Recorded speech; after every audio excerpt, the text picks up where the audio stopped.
Welcome back to MADMAN Review. The Mossberg 500 and 590. These are shotguns you can find just about anywhere, no doubt about it. And since you clicked on this video, I reckon you're one of the many folks out there curious about it for some darn good reasons. But let me ask you this. How much do you really know about this here shotgun? Today, we're going to chat about 12 things you might not have heard about the Mossberg 500 or 590 shotguns. And just for fun, we'll toss in a few fun facts about the Mossberg 500's competing shotgun models. Now let me tell you, this video's been a long time coming, so stick around because we're diving right into it. Number 12, no more lifetime warranties. Let's kick things off with Mossberg's warranty. Back in the day, if you happened to have a hiccup with your Model 500 trigger housing and it decided to break or go all wonky on you, Mossberg had your back. They'd fix it up for you, no charge whatsoever, as of 2010.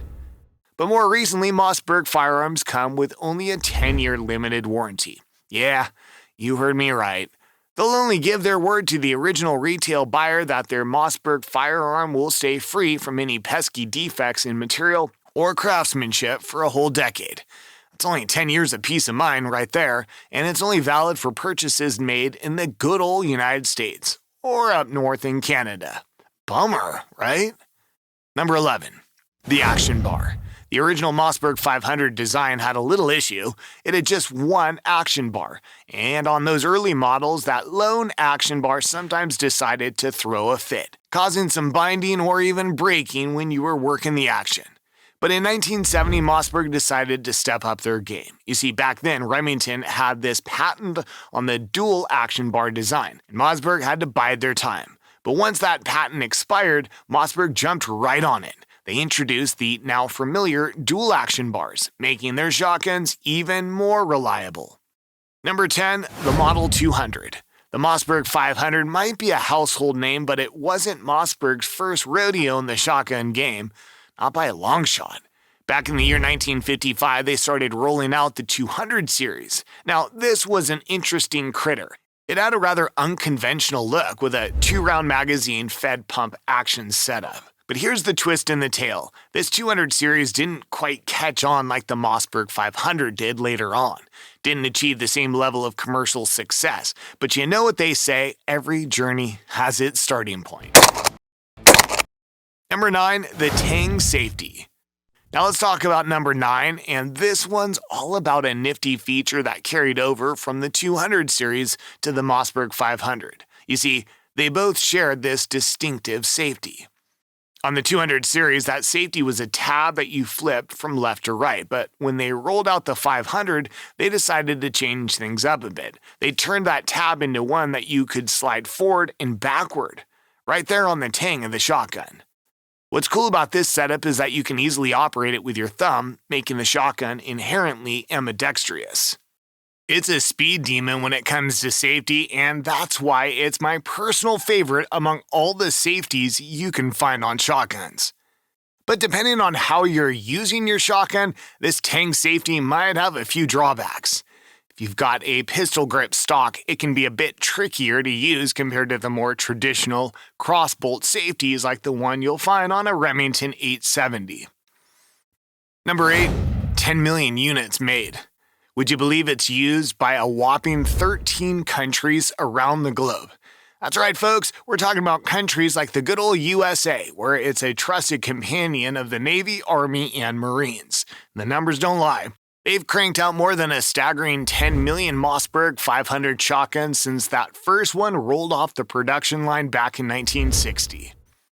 Number 7, military certified durability. This one might stir up a little controversy, but bear with me a sec. The Mossberg 590 holds a rather unique title. It's the only shotgun that's passed mil-spec tests on shotgun durability.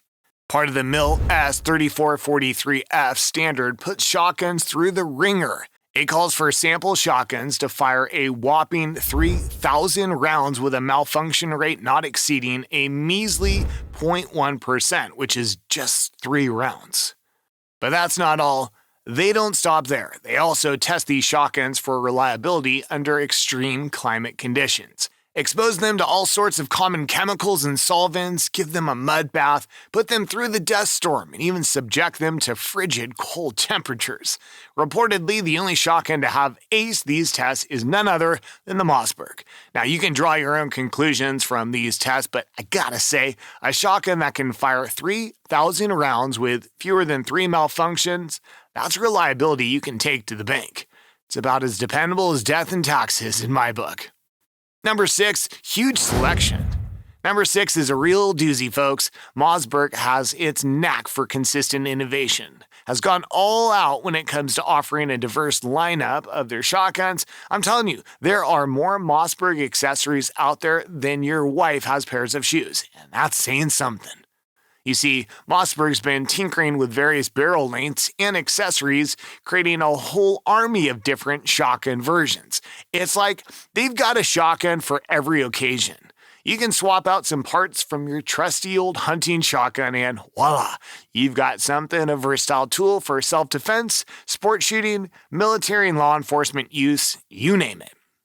It's so darn easy that even someone like me can figure it out. They've got everything from those long 30-inch barrels for hunting shotguns all the way down to 14-inch barrels on their newly introduced Shockwave, which, by the way, is a civilian legal short-barreled firearm. Number 5, the 590A1's thicker barrel. We all know that the Mossberg 590A1 has a thicker barrel profile compared to the standard 500, but did you know it was all because of the Navy? So you might be wondering, why'd they beef up that barrel? Well, imagine you're operating in the tight confines of a ship, surrounded by unforgiving metal walls and doorways. Last thing you'd want is to accidentally whack your shotgun against one of those, causing the barrel to deform or resulting in a malfunction. It's like they took a cue from the idiot proofing playbook, making sure those barrels could take a hit and keep on ticking in those close quarters. Safety first, right? Number 4, magazine capacity. Loading and magazine capacity have always been a bit of a sticking point with shotguns, including the Mossberg 500. But Mossberg rolled out a solution in 2018 that'll knock your socks off, the 590M. This bad boy's magazine-fed shotgun, and guess what? It can pack in a whopping 20 rounds of 12-gauge ammunition. Yeah, you heard me right. 20 rounds. It's like a shotgun on steroids. And here's the kicker. You can reload it as fast as you would a standard semi-automatic rifle like an AK or an AR-15, provided you've got the muscles to hold up the gun. Now, whether you think that kind of firepower is practical or not, well, that's up for debate. But I'll tell you one thing, it's just downright cool. Having 20 rounds of 12-gauge firepower at your fingertips, that's a shooter's dream come true. Number 3, the loose rib. The Mossberg rib, which is that long, narrow strip on top of the barrel, is attached a bit differently than you might expect. It's anchored to the barrel at the rear with a crosspin.